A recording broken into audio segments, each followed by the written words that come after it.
அருட்பெரும் ஜோதி அருட்பெரும் ஜோதி தனிப்பெரும் கருணை அருட்பெரும் ஜோதி எல்லா உயிர்களும் இன்புற்று வாழ்க வள்ளல் மலரடி வாழ்க வாழ்க.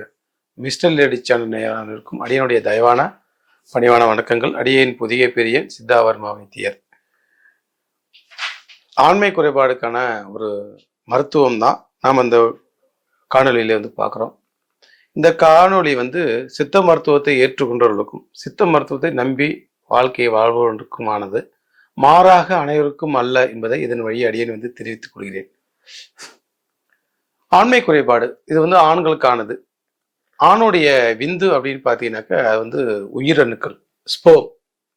இந்த விந்தணுக்கள் குளிர்ச்சியே சம்மந்தமானது. குளிர்ச்சியா இருக்கிற இடத்துல தான் அந்த விந்தணுக்கள் வாழும். குளிர்ச்சி இல்லாத இடத்துல அது விந்தணுக்கள் செத்து போயிடும்.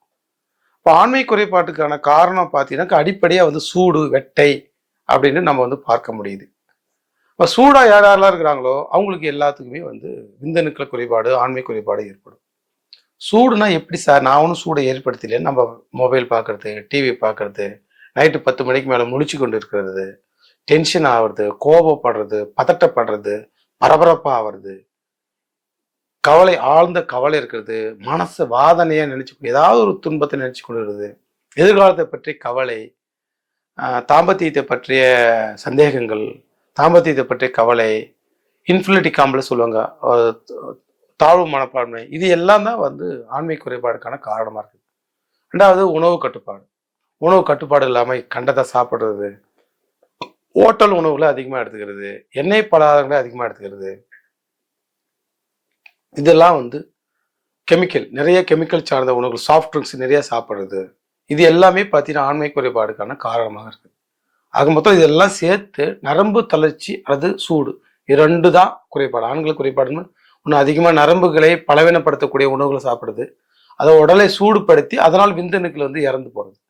குழந்தையின்மைக்கு விந்தணுக்களும் மிகப்பெரிய ஒரு காரணம். ஒரு குழந்தையின்மைக்கு பெண்கள் மட்டும் காரணம் இல்லை, ஒரு ஆணும் 50% காரணம். ஏன் ஆண் தான் அதிகமான காரணம். அப்போ ஆண்கள் ஆண்மை குறைபாடு இருந்தால் தான் அவங்களுக்கான மனைவியை சந்தோஷப்படுத்தும் மட்டும் இல்லாமல் ஒரு குழந்தை மகப்பேறு நிலையையும் நம்ம பெற முடியும். குழந்தையின்மைங்கிறது ஒரு மிகப்பெரிய ஒரு வருத்தத்துக்குரியது. அப்போ நமக்கான ஒரு வாரிசு வேணும், நமக்கான ஒரு குழந்தை வேணும் அப்படின்னாக்கா ஒரு மகிழ்ச்சி, குடும்பத்தில் குழந்தை மிகப்பெரிய ஒரு மகிழ்ச்சி. ஆணுடைய தீய பழக்க வழக்கம், தண்ணி அடிக்கிறது, தம் அடிக்கிறது, பார்ட்டியில் போய் பண்ணுறது, நைட்டு தூக்கம் இல்லாமல், இப்படி நாம தேவையில்லாத பழக்க வழக்கத்தினால ஆண்மை குறைபாடும், அதை நம்பி அந்த பெண்ணுங்களுக்கு ஒரு மன உளைச்சல், அவங்களுக்கு பிசிஓடி, இப்போ தைராய்டுன்னு சொல்கிறோம். தைராய்டுங்கிற நோய்கள் சூடு, அது தொண்டையில் இருக்கக்கூடிய ஒரு வகையான சுரப்பி.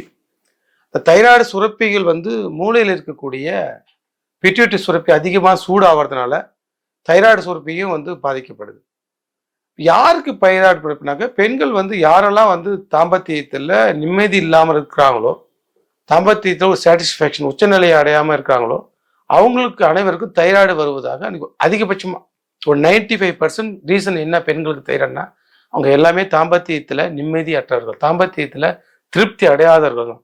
அப்போ அவங்களுக்கு யார் காரணம் அப்படின்னாக்கா அவங்களுடைய வீட்டுக்காரர் தான் காரணம், நாம தான் காரணம். இப்போ அந்த குறைபாடுக்கான காரணங்களை நம்ம களைஞ்சி அதை சரி செஞ்சுக்கிட்டா அவங்களுடைய தைராய்டு சரியாயிடும். என்கிட்ட வர தைராய்டு பேஷண்ட்லாம் நான் என்ன சொல்லுவேன்னாக்கா, நீங்கள் கணவரோட சந்தோஷமா இருங்க, கணவரும் மனைவியும் நீங்கள் லவ் பண்ணுங்க, ரொமான்ஸ் பண்ணுங்க, பாதி நோய் சரியாயிடுங்க. ஏன்னா தைராய்டு சுரப்பினாக்கா தாறுமாற உடம்புல சூடு அங்கங்கே ஒரு லிமிட்டட் கண்ட்ரோலாக போகக்கூடிய சூடு தாறுமாறாக போக ஆரம்பிச்சிடும். தைராய்டு சுரப்பி தான் நம்ம கண்ட்ரோலாக பண்ணாங்க. அப்போ அவங்க தாறுமாறாக போனால் அவங்க திடீர்னு கோவப்படுறது, திடீர்னு பதட்டமாகிறது, நீங்கள் சொல்கிறத புரிஞ்சுக்காது, அவங்க சொல்கிறது. அப்போ வாழ்க்கையில் பொண்டாட்டி இப்படி அடிக்கிறதுல, பொண்டாட்டி மேலே பண்ணுறதுல நீங்கள் டைவர்ஸ் கேஸ்லாம் அதிகமாக வருது. என்ன காரணம்னு பார்த்தீங்கன்னா தாம்பத்தியமும் ஒரு குறைபாடும் காரணமாக, முக்கியமான குறைபாடுன்னு கூட சொல்லலாம். அதனால் ஒரு அந்த காலத்தில் என்ன செஞ்சாங்கன்னாக்கா, தாம்பத்தியத்தில் சந்தோஷமாக இருப்பதனால அவங்களுக்கு ஒரே சந்தோஷம் என்டர்டைன்மெண்ட் பார்த்தீங்கன்னா அதுதான். அப்போ அது திருப்தியானவங்க டைவர்ஸோடைய ரேஷியோ பார்த்தீங்கன்னா ஒரு மிக மிக ரேர், ரொம்ப குறைவு. அப்போ அது ஓரளவுக்கு இரவு நல்லா இருந்தாவே பகலில் அவங்க செய்கிற தப்புகளையும் ஆண் பொறுத்துக்குவோம், ஆண் பண்ணுற தப்புகளையும் பெண் பொறுத்துக்குவாங்க. இரவு தாம்பத்தியம் சரியா இல்லைன்னாவே இவங்க பண்ணுற சின்ன சின்ன தப்புகளையும் பொண்டாட்டி பெருசாக எடுத்துக்குவாங்க. நானும் அவங்க குடும்பத்தில் போனவனே அவங்க குடும்பத்தில் பார்த்தவொடனே அவங்களுக்குள்ள சண்டை எப்படி அவங்களோட பழக்க வழக்கத்தை பார்த்து கண்டுபிடிச்சிடுவாங்க. அவங்களுக்கு இந்த குறைபாடு இருக்குது, கம்ப்ளைண்ட் இருக்குது, அவ்வளோதான் இந்த மாதிரி பிரச்சனை ஆகுது பழுது. அப்போ இந்த கம்ப்ளைண்ட் அடிப்படையான ஒரு ஒரு இனம், ஒரு மனித இனம் வந்து அடுத்தடுத்த தலைமுறைகள் இன்னைக்கு வந்து நம்ம இவ்வளவு தலைமுறையா வாழ்ந்து இன்னைக்கு மனுஷனா பிறந்தவரானாக்க நம்முடைய மூதாதையர்கள் ஆண்மை குறைபாடு இல்லாமல் இருந்ததுடைய காரணம் தான். இது வந்து நம்ம அசிங்கம் தப்பு அப்படின்னு பேசுறதுக்கெல்லாம் ஒண்ணுமே கிடையாது. உயிரினங்கள் உற்பத்தி ஆகுறது காரணமே அதுதான். இப்போ அதை பத்தி நமக்கு ஒரு நாலேஜ், ஒரு தகவல் இல்லாட்டினாக்க நம்ம என்ன ஆகும்னாக்க நம்ம நிறைய டெக்னாலஜி பத்தி தெரிஞ்சுக்கிறோம், நிறைய விஷயங்களை பத்தி தெரிஞ்சுக்கிறோம். நமக்குள்ள நடக்கிறத நம்முடைய இன உற்பத்தி பண்றதை பத்தி தெரிஞ்சிக்காம நம்ம எவ்வளவு பத்தி தெரிஞ்சு நம்ம என்ன பண்ண போறோம்? நம்ம தலைமுறையோட அழிஞ்சு போயிடுது. அடுத்த தலைமுறைக்கு நம்ம சொல்ற சொத்துகளோ எல்லாமே மாறணும்னாக்க நம்ம உடம்புல நடக்கிற மெட்டாபலிசம், நம்ம உடம்புல நடக்கிற இந்த மாதிரி ஆண்மை குறைபாடு விஷயங்களை நம்ம வந்து தெரிஞ்சு அதற்கான ஒழுக்கத்துல நம்ம இருக்கணும். இரவு 10 மணி நேரம் படுத்தணும். வாரத்தில் 2 நாள் எண்ணெய் தேய்ச்சி கண்டிப்பா குளிச்சிடணும். முருங்கைக்கீரை, முருங்கைப்பூவு, முருங்கை பிசுனு இது மாதிரியான உணவுகளை வந்து கம்பல்சரி உணவுகளை நம்ம எடுத்துக்கணும். கம்பல்சரி தினசரி காலையில ஒரு வேளை மோர் சோறு சாப்பிடும், உடம்பு குளிர்ச்சிப்படுத்தும். ஏன்னா விந்தணுக்கள் வந்து நம்முடைய உடம்புல இருக்கிற சூடும் நம்முடைய விந்துப்பை விதைப்பை வெளியே வருது இல்லையா, அந்த விதைப்பையில் இருக்கிற சூடும் பார்த்தீங்கன்னா ஒன்னா ஒரே அளவா, ஏன்னா உடம்புல தான் சேர்ந்துருது. ஆனால் ஒரே அளவானா ஒரே அளவில் நம்ம உடம்பை விட நம்முடைய விதைப்பை குளிர்ச்சியானது. அதான் ஆண் உறுப்புக்கு பின்னாடி இறைவன் வந்து வச்சிருக்கிறார், உடம்பை விட்டு வெளியே வச்சிருக்கு. ஏன் விதைப்பையை உள்ள வைக்க முடியாது? இவ்வளவு உறுப்புகளை கடவுளை உள்ள வச்சவர் நம்முடைய விதைப்பையை வந்து உள்ள வச்சுக்கூடாதானாக்க அந்த விந்து இருக்கிற அந்த இருப்பிடம், அந்த உதைப்பை வந்து உடம்பு ஹீட்டுக்கும் இதை விட கம்மியா இருந்தால் தான் அது உயிர் வாழும். இப்போ உடம்புல இருக்கிற ஹீட் அளவுக்கு நம்முடைய விதைப்பை இருந்துச்சுன்னா ஒரு அணுக்குள்ள கூட இருக்காது. 40 மில்லியனுக்கு குறைவா இருந்தா இன்னைக்கு ஃபெர்டிலிட்டியே இல்லைங்கிறாங்க. WHO என்ன சொல்றது, 40 மில்லியனுக்கு அதிகமா இருந்தா தான் குழந்தை உற்பத்தியே ஏற்படுங்கிறாங்க. நீங்க எல்லாத்தையும் நம்ம டெஸ்ட் எடுத்துல பாதி பேர் தேர மாட்டோம் போல. என்ன ஆகுது? நம்முடைய பழக்க வழக்கம் தான் காரணம். அப்ப நம்முடைய உடம்பு சூட்டை விட மிக குளிர்ச்சியா இருக்கணும் நம்முடைய விந்துப்பை, விதைப்பை. அப்புறம் தான் அவங்களுக்கு வந்து அந்த உயிர் வாழும். அவங்களுக்கு தான் அப்ப அந்த ஆண் உற்பத்தி வீரியமா இருக்கும். அவங்க தான் வந்து தாம்பத்தியத்துல வந்து சீக்கிரமா விந்து முந்துதல் அப்படிம்பாங்க, சீக்கிரமா விந்து ஆயிடுறது, வீரியம் இல்லாம விரைத்தன்மை இல்லாம இருக்கிறது, அது மேல எண்ணெய் இல்லாம இருக்கிறது, விருப்பம் இல்லாம இருக்கிறது, இது எல்லாம் தான் வந்து ஆண்மை குறைபாடு அப்படின்னு சொல்லுவாங்க. நிறைய காரணங்கள் தாம்பத்தியத்துல அவங்களுக்கு தெரியும் நமக்கு ஆண்மை குறைபாடு இருக்குதாலும் சாட்டிஸ்ஃபேக்ஷன் இல்லை. யாருமே பெண்களை வந்து கேட்பதும் இல்லை, நீங்க திருப்தி அடிச்சிட்டீங்களா போனீங்களா கேட்பதே கிடையாது. அவங்களுக்கு புரிஞ்சுக்கிறது கிடையாது. ஆண்களுக்கு எந்த பெண்களும் வந்து ஆண்களோட ஓப்பனாலாம் பேசுறது கிடையாது. ஏன்னா பெண்மை வந்து கூச்சத்தினுடைய உச்சம், அவங்க கூச்சமாக தான் இருப்பாங்க. அதை புரிந்துக்கிட்டு ஆண்கள் வந்து கையாளணும் அப்படிம்பாங்க. இப்போ ஆண்மை வந்து தன்மையாக இருந்தால் தான் அவங்க வந்து அது கையாள முடியும். அப்போ குளிர்ச்சியான உணவுகள், குளிர்ச்சியான வாழ்வியல் முறையில் கூலாக இருக்கணும். 10 மணிக்கு ஆனால் படுத்துடணும், காலைல 5 மணி ஏஞ்சிடணும், காலைல குளிச்சிடணும். காலை மாலை 2 வேளை குளிக்கிறது ரொம்ப சந்தோஷம். வாரத்தில் 2 நாள் எண்ணெய் தேய்ச்சி கண்டிப்பாக பொன்னாங்கண்ணி தேய்லாம், கரிசாலை தேயிலும் அல்லது நம்ம ஒரு நல்ல நேரம் தேய்ச்சி உடம்பு முழுக்க தேய்ச்சி வச்சுட்டு ஒரு 1/2 மணி நேரம் கழிச்சு வெந்நீரில் குளிக்கணும். கண்டிப்பா எண்ணெய் தேய்ச்சி குளிக்கலாம், ஆண்மை குறைபாடு கண்டிப்பா வரும். ஏன்னா வெட்டச்சூடு தானே. அப்ப மாமிசங்கள் அதிகமா சாப்பிடக்கூடாது, எண்ணெய் பதார்த்தம் அதிகமாக சாப்பிடக்கூடாது, ஹோட்டல் உணவு அதிகமாக சாப்பிடக்கூடாது. சரி, என்னதையா சாப்பிடுறது? அடுத்த கேள்வி, என்னையா சாப்பிடுறது? எல்லாமே இது வேணா அது வேணா ஈஸியா கிடைக்கிறது எல்லாம் வேணான்னாக்கா என்னதையா சாப்பிடுறது? சதாவரி சூரணம், தண்ணீர் விட்டான் பேரு தண்ணீர், நீர் சத்து உள்ள காய்கறி. அந்த தண்ணீர் விட்டான் சூரணம் கிழங்கு நாட்டு மருந்துகளை எடுத்துட்டு வந்து பாலில் வேவிச்சு நடுவில் தண்டில் எடுத்துட்டு காய வச்சு பொடி பண்ணி வச்சுக்கோங்க. அதான் சதாவரி சூரணம். காலைல ஒரு ஸ்பூன், சாயங்காலம் ஸ்பூன் சூடான ஒரு டம்ளர் பாலில் போட்டு குடிங்க. உடம்பு குளிர்ச்சி ஆகி குளிர்ச்சி ஆகி நல்ல வீரியம் இருக்கும். ஓடுத தாமரை ரொம்ப மிக குளிர்ச்சியான ஒன்று. ஓடுத தாமரை நல்லா பொடியாக வளர்க்கு வாங்கி அதையும் பாலில் பிட்டவில் பண்ணி சூரணம் பண்ணி காலைல ஒரு ஸ்பூன், சாயங்காலம் ஒரு ஸ்பூன், உடம்பு நல்லா குளிர்ச்சியாக நல்லா ஆண்மை குறைபாடு இல்லாமல் இருக்கும். ஏன்னா நரம்பு வந்து ஒரு மெட்டல் தான். அப்போ அதிகமான சூடு இருக்கும்போது நரம்பு வந்து தளர்ச்சி ஆகிடும், இன்ஃப்ளமேஷன் வந்து வீக்கமாகிடும். நரம்பு வீக்கமாக இருந்தால் ஆண் உறுப்புக்கு வருகின்ற அந்த பிளட் சர்க்குலேஷன் வந்து தடைப்பட்டு போயிடும். தடைப்பட்டு போச்சுன்னா கீழே வந்து அந்த விதப்பை கீழே சூடாகி போச்சுன்னா அது அண்டவாதம் விதப்பை அப்படி சொல்லுவாங்க. ஆண் உறுப்புல அந்த நரம்பு சுருட்டிக்கும் போயிட்டு அது சூடு தான். அது வந்து வெரிக்கோஸ் செல்லுன்னு சொல்லுவாங்க. காலில் வந்து வெரிக்கோஸ் விதப்பையில் சுருட்டிச்சு வெரிக்கோஸ் செல்னு சொல்லுவாங்க. அண்டவாதம், வெரிக்கோஸ் செல்லு, நரம்பு தளர்ச்சி, சூடு, அதிகப்படியான உஷ்ணத்தினால நரம்பு என்ன பண்ண பலவீனம் ஆயிடும். அப்ப நம்ம குளிர்ச்சிப்படுத்த தான் மருந்து, வேற ஒண்ணு. நிறைய தாது லேகியங்கள், நம்ம நிறைய தாது லேகியங்கள், தாது விருத்தி லேகியங்கள், தாது லேகியங்கள், நரசிம்ம லேகியங்கள், நிறைய லேகியங்கள் இருக்கு. ஆனா முறைப்படி செய்த லேகியத்தை எடுக்கணும். நான் எந்த கம்பெனியோட லேகியத்தை நான் வந்து ரெக்கமெண்ட் நான் சொல்ல முடியும். ஏன்னா நீங்க நான் சொல்லிட்டேன், நீ சாப்பிட்டுட்டு அது ரிசல்ட் இல்லைன்னா நீங்க இந்த நான் சொன்ன விஷயங்களே நீ பொய்ன்னு வச்சு. முறைப்படி வைத்தியர்கள் செய்த லேகியத்தை சாப்பிட்டீங்கன்னா சூப்பரா தாது லேகியங்கள், தாது விருத்தி லேகியங்கள், ஆண்மை குறைபாடு நிறைய லேகியம் இருக்குது. இல்லை சார் என்ன அதெல்லாம் முடியலனாக்கா நான் சொன்ன ஓடுத தாமரை சதாவரி அது அமுக்ரா சூர்ணம். அமுக்ரா என்பது அஸ்வம் என்ன குதிரைன்னு அர்த்தம். அஸ்வகந்தி அப்படின்னு சொல்லுவாங்க. குதிரை போன்று உடம்புக்கு பலம் வேணும்னாக்க அமுக்ரா சூர்ணம் காலைல ஒரு ஸ்பூன் சாயங்காலம் ஒரு ஸ்பூன் அமுக்ரா கிழங்கு வாங்கிட்டு பாலில் வேவிச்சு சோர்ணம் பண்ணி அதை காலை மேலே ஒரு ஸ்பூன் போட்டு நீங்கள் குடிச்சிங்க அப்படின்னாக்கா குதிரை போன்று பலம் வரும், நல்ல வீரிய வரும், நல்ல விரைப்புத்தன்மை இருக்கும். அதுக்கடுத்து முருங்கைப்பூ. முருங்கைப்பூ தினசரி நீங்கள் வந்து நெய்யில் வதக்கி சாப்பிடலாம். சலிப்பே இல்லாமல் தினசரி. ஆண்களுக்கு ஜீரோ கவுண்ட் சில பேத்துக்கெல்லாம் வரும், 30 இருக்கும், 40 இருக்கும், 40 மில்லியனுக்கு ரொம்ப குறைவாக இருக்கும். அவங்களாம் முருங்கைப்பூவை ரெகுலராக நெய்யில் எடுத்தாங்கனாக்க கண்டிப்பாக சூப்பரான ரிசல்ட் வரும். சார் 1 மாதம் 2 மாதம் 3 மாதம் 6 மாதம் எடுங்க. பொறுமையாக தான் ரெடியாக, பொறுமையாக தான் நோய் வந்துச்சு, பொறுமையாக தான் நோய் வெளியே போகும். நோய் மட்டும் பொறுமையாக வந்துட்டு நான் இங்கேருந்து கள்ளக்குறிச்சியிலேருந்து சென்னைக்கு ஒரு 3 மணி நேரம் வந்துட்டேன். 3 மணி நேரம் வந்துட்டு போகும்போது மட்டும் 1 மணி நேரத்தில் போனால் எப்படி இருக்கும்? வந்தது 3 மணி நேரம், போகிறது 3 மணி நேரம் தானே ஆகும். இதான லாஜிக்கு. அப்போ நோய் வந்து நமக்கு பல ஆண்டுகளாக வருது. போகிறது மட்டும் உடனடியாக போகணும், ஒரு மாற்றப்பட்ட உடனடியாக போகணும் அப்படிங்கிற மனப்பக்குவத்தை நம்ம வர வேணும். முதல்ல நோயை விட நோயினால் ஏற்படுற பாதிப்பு பயம்தான் நம்மளை வந்து அதிகமாக கொள்ளும். பயம் இருக்கக்கூடாது. ஆண்கள்லாம் பயமே இல்லாமல் ரிலாக்ஸாக கூலாக இருக்கணும். இன்னும் பார்த்துக்கலாம், நடந்துக்கலாம். சூடு ஆகத்தான் ஏன்னா பயம் வந்து சூடாகும், கிட்னி ஃபெயிலியர் ஆகும். ஒவ்வொரு உணர்ச்சிகளும் நம்ம உடம்புல ஒவ்வொரு உறுப்புகளை வந்து பாதிக்கும். அதனால நிம்மதி, ரொமான்ஸு, காதல், மோகம், காமம் இது போன்ற சிந்தனைகள். நீங்கள் யார் கூட காமம் கொள்றீங்களோ அவங்கள முதல்ல காதல் பண்ணணும், அவங்கள ரசிக்கணும். இதெல்லாம் சேர்ந்து தான் வந்து உங்களுக்கு வந்து ஆண்மையை அதிகப்படுத்தும். வெறுப்புணர்ச்சி இல்லாமல், வெறுப்புக்கு பேருக்கு இதெல்லாம் இல்லாமல் பண்ணுங்க, அவ்வளோதான். சிம்பிளாக ரெடி ஆகும். மோர் தயிர் சேர்த்துக்கிறது, காலை மேலே 2 வேளை குளிக்கிறது, இது போன்ற விஷயங்கள் எல்லாமே நமக்கு உடம்பை வந்து குளிர்ச்சிப்படுத்தும். நிறைய ஜூஸ், உங்களுக்கு எந்த பழம் பிடிக்குமோ ஜூஸ் போடலாம்.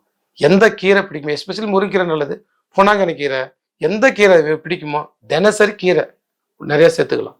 இல்லை காய் பிடிக்கும் சார், நிறைய முருங்கைக்கீரை, வெண்டைக்காய், நிறைய காய்கறிகள் சேர்த்துக்கலாம், எந்த தப்பும் கிடையாது. அதுபோல் நிறைய பழங்கள், உங்களுக்கு எந்த பழம் பிடிக்கும், நிறைய பழங்கள், கீரைகள், காய்கறிகள், பழங்கள், உங்களுக்கு எது பிடிக்குமோ அதை நிறைய சேர்த்துக்கலாம். உடம்புக்கு அவ்வளோக்கு அவ்வளோ ஆரோக்கியம். நாம் ஒரு குறிப்பு சொல்கிறோம், ஆண்மை குறைபாடுக்கான ஒரு குறிப்பு, சித்தமான அனுபவமான குறிப்பு இருக்குது. முருங்கை விதை 100 கிராம், பூனைக்காளி விதை 100 கிராம். பூனைக்காளி விதையை வந்து நம்ம வந்து ஒரு நைட்டு ஊற வச்சு தோலை வெளியில் வந்து விடிஞ்சு வந்து தோலை வந்து வெளியே எடுத்துடணும், கருப்பாக இருக்கும் எடுத்துடணும். பூனைக்காளி விதை. நிலப்பனை கிழங்கு, அதில் சுறுசுறியாக இருக்கும், அதெல்லாம் வந்து நம்ம க்ளீன் பண்ணிடணும். பூமி சக்கரை கிழங்கு 4 தான். முருங்கை விதை, பூனைக்காளி விதை, நிலப்பனை கிழங்கு, பூமி சக்கரை கிழங்கு, இதெல்லாம் சாமான எடை. ஒன்று ஒரு 1/2 கிலோ வச்சுக்கிலோ, இல்லை 1/4 கிலோ வச்சுக்கிங்க. 4 1 கிலோ ஆச்சு. 1 கிலோவை வந்து நல்லா நெய் எவ்வளோக்கு எவ்வளோ பொடியாக்க முடியுமா ரொம்ப. ஏன்னா நானோ பார்ட்டிகள் நம்ம உடம்புக்குள்ளெல்லாம் எல்லா உணவுகளும் செல்லாக தான் மாறப்போகுது. அப்போ எந்த அளவுக்கு நீங்கள் அந்த செல்லை உடைக்கிறீங்களோ அந்த அளவுக்கு அது மருந்து வீரியமாகும். சாப்பிடும் போது அதுதான் செல்லு அப்படியே நம்ம வெறும் இட்லியாக உள்ளுக்குள்ளே போனால் சத்தா மாறாது. அதை 32 முறை போட்டு மெல்லும் போது அந்த நானோ பார்ட்டிகள் உடஞ்சி தான் சத்தமாகும். ஹிரோஷிமா நாகசாகி என்ற ஜப்பானில் வந்து நகரத்தை வந்து குண்டு போட்டு அடித்தான். அவன் கேட்குறேன், எவ்வளோ பெரிய குண்டுன்னு நினைக்கிறீங்க? டென்னிஸ் பால் குண்டு அளவு தான். வெறும் 2 டென்னிஸ் பால் போட்டா நாடே அழிஞ்சு போச்சு. அப்போ அணுவை உடைக்கும் போது அதுக்குள்ளதான் சத்து இருக்குது. நமக்கு உடம்புக்கு இவ்வளோ சோறு இவ்வளோ இதெல்லாம் தேவை கிடையாது. ஒரு சாதாரண ஒரு முருங்கை விதையை நல்லா நானோ பார்ட்டிகள் அளவுக்கு மென்னு சாப்பிட்ற அளவுக்கு அந்த அணு உடையிற அளவு செதஞ்சு போற அளவுக்கு மென்னு சாப்பிட்டோம்னா மருந்து. அதான் பெரிய மருந்து. வள்ளலார் வந்து ஒரே ஒரு அரிசியை மட்டும் தண்ணியில் குழப்பி அதை நானோ பார்ட்டிகளா ஒரு உடம்பை மாத்திக்கிட்டாரு. ஒரு அரிசி சாப்பிட்டு 1 மாசம் சாப்பிடாம இருப்பான். ஒரே ஒரு அரிசி சாப்பிட்டு ஒரு அரிசி மட்டும் வாயில போட்டு 1 மாசம் சாப்பிடாம இருப்பான். எப்படின்னா அதுக்கு அணுவை வந்து உடைச்சுக்கிறார். அவரோட உடல் அமைப்பை அப்படி மாத்திக்கிட்டார். அதான் நொறுங்க தின்னா 100 வயது சொன்னாங்க நம்ம பெரியவர்கள். நொறுங்க மென்னு சாப்பிட்டா அவங்களுக்கு வந்து வீரியம் அதிகம். அப்படியே நீ எதை வேணாலும் சாப்பிட, அப்படியே சாப்பிட்டா அது அப்படியே வெளியே தான் வரும், மலமா தான் வரும். அதனால நொறுங்க சாப்பிடணும். அப்போ இந்த பொடிகளையும் நல்லா 100 கண் சல்லடைன்னு சொல்லுவாங்க சித்த மருத்துவத்துல. அந்த சல்லடைக்கு அளவுக்கு நல்லா நீங்க சலிச்சு எடுத்துட்டீங்கன்னா காலைல 1 ஸ்பூன், சாயங்காலம் 1 ஸ்பூன், 1 டம்ளர் பாலில் போட்டு குடிங்க. ஒரு 48 நாள் சாப்பிடுங்க. எப்படி வீரின்னு பாருங்க, பயங்கரமா இருக்கும். வீரியம் பயங்கரமா இருக்கும், நல்லா இருக்கும். ஆனா உடம்பு சூடாகாம இருக்கணும், மனம் சூடாகாம பார்த்துக்கணும், டென்ஷன் இருக்கக்கூடாது. நீங்க இரவுல ஒரு 10 மணிக்கு தாம்பத்தியம் கொள்றீங்கன்னாக்கா உங்க 6 மணிக்கு மேலே உங்க மனைவி நீங்க நினைக்க ஆரம்பிச்சு ஒரு 4 மணி நேரம் மனைவி நினைக்கணும். மனைவி நடந்த அழகு, போன அழகு, பூ வச்ச அழகு, அவர் பேசின அழகுன்னு அவங்க மேல ஒரு காதல். மன ரீதியா நீங்க ரெடி ஆகணும். முதல்ல பிசிக்கலி ரெடி ஆகுறது ஒரு பக்கம், மென்டலி நீங்க ரெடி ஆகணும். அப்படி ரெடி ஆகிட்டு நீங்க தாம்பத்தியம் கொண்டாதான் உங்க தாம்பத்தியம் வந்து சிறக்கும். பேருக்கு பண்றது, அன்பு இல்லாத இடத்துல பண்றது, இந்த மாதிரி எல்லாம் தாம்பத்தியம் வந்து சிறக்கும். இதெல்லாம் தான் ஆன்மீக குறைபாடுக்கான காரணம். கண்ட இடத்துல போய் சாப்பிடுறது, கண்ட இடத்துல ரெஸ்ட் ரூம் போறது, இன்ஃபெக்ஷன் ஆகுறது, இது எல்லாம் தான் வந்து ஆன்மீக குறைபாடு. உடம்பு குளிர்ச்சியா வச்சுக்கணும், மனசை தூய்மையா அன்பா அமைதியா வச்சுக்கணும். காலை மாலை கோயிலுக்கு போங்க, சாமி கூடுங்க, கருணையா இருங்க, எல்லாத்தையும் அன்பா பேசுங்க. இது எல்லாம் தான் உடம்புக்கு குளிர்ச்சி தரும். அன்பா பேசுறது, அழகா பேசுறது, கனிவா பேசுறது, உதவி பண்றது, ஜீவகாரியமா நடக்கிறது, இது மாதிரி எல்லாம் நம்ம செய்யும் போது இதெல்லாம் உடம்புக்கு குளிர்ச்சி தரும். நான் உடம்புக்கு சூடான பழக்க வழக்கம் சொல்லிட்டேன். உடம்புக்கு எப்படி குளிர்ச்சியான பழக்க வழக்கம் இது? காலை மாலை சாமி கும்பிடுறது, யோகா பண்றது, மூச்சு வச்சு பிராணாயமா பயிற்சி பண்றது, எல்லாத்தையும் அன்பு செலுத்துறது, எல்லாத்துக்கும் கருணை செலுத்துறது, எல்லாரும் நல்லா இருக்குன்னு நினைக்கிறது, இதெல்லாம் பாசிட்டிவ் வைப்ரேஷன். இந்த பாசிட்டிவான எண்ணங்கள்லாம் சேர்ந்துதான் நம்முடைய ஆன்மையை பலப்படுத்தும். எல்லா உயிரும் தன் உயிரோடு நினைப்புதான் உண்மையான ஆன்மீகம். எல்லாருமேலும் கருணை செலுத்து தான் உண்மையான ஆன்மீகம். ஆண்மைனா என்ன அப்படின்னாக்க உடல் மனைவி சந்தோஷப்படுறது ஒரு பக்கம். ஆனா உண்மையான ஆண்மைனாக்க எல்லா உயிர்களையும் உங்களால சந்தோஷப்படுத்த முடியும், எல்லா உயிர்களையும் உங்களுக்கு கருணைப்படுத்த முடியும், எல்லா உயிர்களையும் கருணைப்படுத்த முடியும், கடவுளை அடைய முடியும். அப்படின்னா உண்மையான ஆண்மை என்பது கடவுளை அடையுதுதான். ஏன்னா அதனாலதான் வள்ளலார் சொல்றாரு, ஆண்மை கொண்டு இந்த ஆண்மையை நல்லா ஆண்மையா இருக்கிறவங்க தான் கடவுளை அடைய முடியும். சித்தர்களை தான் 12 ஆண்டுகள் சேர்த்து வச்ச விந்து வச்சுதான் கடவுள் தன்மை அடையாங்க. அப்ப நம்முடைய ஆண்மைக்கு எவ்வளவு சக்தி பாருங்க. ஒரு மனிதனுக்கு இறைவன் கொடுத்த விந்து என்பது ஒரு கிஃப்ட், ஒரு வரம். விந்து எவ்வளவுக்கு எவ்வளவு கீழே இருக்குதோ அவளுக்கு எவ்வளவு கண்ணு நல்லா தெரியும். விந்து எவ்வளவுக்கு எவ்வளவுக்கு ஊறுதோ அவளுக்கு எவ்வளவுக்கு மூளை நல்லா பிரகாசமா இருக்கும். அந்த விட்டல் ஃபோர்ஸ் இருக்கதான் நல்லா நுட்பமான விஷயங்களை ஜீர்ணிக்க முடியும். ஒரு திருக்குறளை ஒருத்தன் படிச்சா விந்து உடம்புல எந்த அளவுக்கு விந்து இருக்குதோ அந்த அளவுக்கு தான் திருக்குறளை ஆழ்ந்து சிந்தனை பண்ணுவோம். விந்து இல்லாதவா மேலோட்டமா அப்படியே சிந்தனை பண்ணுவோம். ஒரு விஷயத்த ஆழ்ந்து நுட்பமா அந்த ஐக்கு அதிகமா இருக்கும்னா அவன் உடம்புல வந்து விந்து வேணும். அப்ப இது வந்து ஆண்மை தாம்பத்தியத்துக்கு மட்டுமான மருந்து இல்லை, மனிதனுடைய அறிவுக்கும் அன்புக்கும் ஆரோக்கியத்துக்கும் ஆதாரமானது ஆண்மை. அப்ப ஆண்மை என்பது தாம்பத்தியத்துக்கு மட்டும் இல்லை, அவன் ஆரோக்கியத்தை முடிவு செய்து ஆண்மை, அவனுடைய அன்பை முடிவு செய்து அவன் ஆண்மை, அவனோட ஆன்மீகத்தை முடிவு செய்து ஆண்மை. விந்துதான் அவன் பிறந்ததுக்கான மனிதன் பிறந்ததுக்கான காரணத்தை முடிவு செய்து ஆண்மை. எவ்வளவுக்கு எவ்வளவு விந்து நம்ம வச்சுக்கிறோமோ அவளுக்கு எவ்வளவு மனிதன் வந்து அறிவாகவும் அன்பாகவும் ஆன்மீகமாகவும் இருப்பான். அதனால இந்த ஆண்மைக்குள்ள விஷயங்கள் வந்து திருமணம் ஆனவங்களும் சரி, திருமணம் ஆகாதான் சரி, திருமணம் ஆனவங்க மனைவியை திருப்திப்படுத்தலாம், திருமணம் ஆகாதவங்க நல்ல விஷயங்களை செய்து எல்லாத்தையும் திருப்திப்படுத்தலாம். எல்லாருக்கும் நல்லது செஞ்சு, நல்ல உணவுகள் செஞ்சு, நல்ல அறிவுபூர்வமா இயங்கி நல்ல ஒரு கண்டுபிடிப்பு கண்டுபிடிக்கலாம். நிறைய விஷயங்களை சாதனை பண்ணலாம். எவ்வளவுக்கு ஐக்கியம் அதிகமாகும், பிரபஞ்ச அறிவுலாம் ஏற்படும். எவ்வளவுக்கு எவ்வளவு ஆண்மை இருக்குதோ விந்து இருக்குதோ அவளுக்கு எவ்வளவு உடல் ஆரோக்கியமா இருக்கும். சீக்கிரமா நிறைய போகாது, சீக்கிரமா கண்ணாடி போட வேண்டிய அவசியம் கிடையாது. ஸோ ஆண்மை குறைபாடு என்பது ஒரு மனிதனுக்கு இருக்கக்கூடாத ஒன்று. அந்த இருக்கக்கூடாத ஒன்றுக்கு நீங்க நான் சொன்ன அந்த விஷயங்கள்லாம் கடைப்பிடிச்சின்னா நீங்களும் வந்து ஆண் மகனாக மாறலாம், ஆன்மீகவாதியாக மாறலாம். நன்றி, வணக்கம். அருட்பெரும் ஜோதி, அருட்பெரும் ஜோதி, தனிப்பெரும் கருணை, அருட்பெரும் ஜோதி. எல்லா உயிர்களும் இன்புற்று வாழ்க, வள்ளல் மலரடி வாழ்க வாழ்க. நன்றி, வணக்கம்.